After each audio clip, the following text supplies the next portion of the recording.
ಅವ್ರ ಅಧಿಕಾರಿ ಏನದು ನೋಡಿ, ಒಂದು ರಾಜಕಾರಣ ಇಂಥದ್ರಲ್ಲಿ ಚಿಲ್ಲರೆ ರಾಜಕಾರಣ. ಹಿಂದೆ ಒಂದ್ಸಲ ನಾನು ಶಾಸಕನಿದ್ದಾಗ ಆ ಕ್ವಾರ್ಟರ್ ಮಾರ್ಕೆಟ್ ಒಂದೆರಡು ರಸ್ತೆ ಯಾರು ನಮ್ಮ ನಗರ ಚಿಪಿ ಕಾಂಗ್ರೆಸ್ ಸರ್ಕಾರ ಇತ್ತು, ಮಂಜೂರು ಮಾಡ್ಕೊಂಬಂದು ನಾವು ವೆಲ್ಕಮ್ ಮಾಡಿದ್ದೆ, ನಾನು ಸ್ವಾಗತ ಮಾಡಿದ್ದೆ, ಕೆಲಸ ಮಾಡಿಪ್ಪ ಅಂತ ಹೇಳಿದೆ ನಾನು.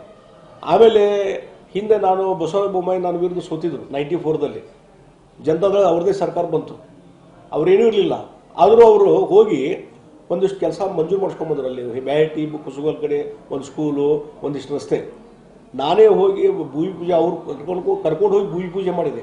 ಮತ್ತು ನಾನು ಜನರಿಗೆ ಹೇಳಿದೆ, ನೋಡಪ್ಪ ಈ ಕ್ಷೇತ್ರದಲ್ಲಿ ಒಬ್ಬರಲ್ಲ ಇಬ್ಬರು ಶಾಸಕರನ್ನು ತಿಳ್ಕೊರಿ ಅಂತೇಳಿ ನಾನು ಸನ್ಮಾನ ಮಾಡಿದೆ. ಆ ಒಂದು ಸೌಜನ್ಯ ಬೇಕ್ರಿ. ಇದು ಡೆವಲಪ್ಮೆಂಟ್ಗೆ ರಾಜಕಾರಣ ಮಾಡೋದು ಅದು ಅವಶ್ಯಕತೆ ಇಲ್ಲ. ಏನೋ ಒಂದು 100 ಕೋಟಿ ರೂಪಾಯಿ ತೊಗೊಂಬಂದಾರ, ಹಠಕ್ಕೆ ಬಿದ್ದು ನಾನು ಕ್ಯಾನ್ಸಲ್ ಮಾಡೀನಿ ಅಂತಂದ್ರೆ ಬೇರೆ. ಜಗದೀಶ್ ಶೆಟ್ಟರೆ ಶಾಸಕನಿಂದ ಮಂಜೂರು ಮಾಡಿದಂಥದ್ದು ಹಣನ ಅದಕ್ಕೆ ಬಡ್ದಾಡಕತ್ತಾರ. ನೀವು ತೊಗೊಂಬರಿಪ್ಪ, ನೀವು ಶಾಸಕ ಆದಮೇಲೆ. ನಾ ಹಿಂದೆ ಪ್ರತಿಪಕ್ಷದಿಂದಲೇ ಟೆಂಡರ್ ಸುವರ್ಸ್ತಾಗಿ 40 ಕೋಟಿ ಹಣ ಮಂಜೂರು ಮಾಡಿಸ್ಕೊಂಡ್ಬಂದೆ ನಾನು. ಅಂಥದ್ದು ಏನೋ ಒಂದು ಮಾಡಿರಲ್ಲ ನೋಡ್ರಿ. ನಾವೊಂದು ಹೇಳ್ತೀನಿ, ಅದು ಅವ್ರಿಗೆ ಬಿಟ್ಟಂಥ ವಿಚಾರ. ಆದರೆ ಈ ರೀತಿ ಇದರಿಂದ ಡೆವಲಪ್ಮೆಂಟ್ ಆಗೋದಿಲ್ಲ. ಇದು ಡೆವಲಪ್ಮೆಂಟ್ ಓರಿಯೆಂಟೆಡ್ ಇಲ್ಲ, ಥಿಂಕಿಂಗ್ ಅಲ್ಲ.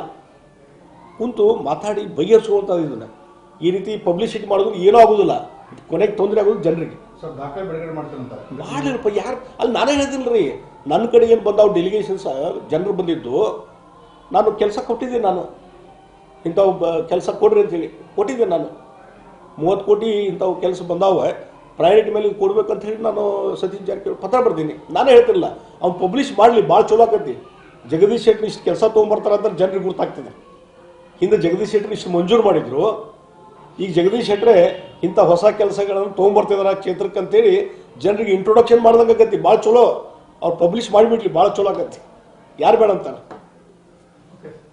ಸರ್, ಈಗ ಲೋಕಸಭೆಯಲ್ಲಿ ಬಹಳ ದಾಖಲೆ ಪ್ರಮಾಣದಲ್ಲಿ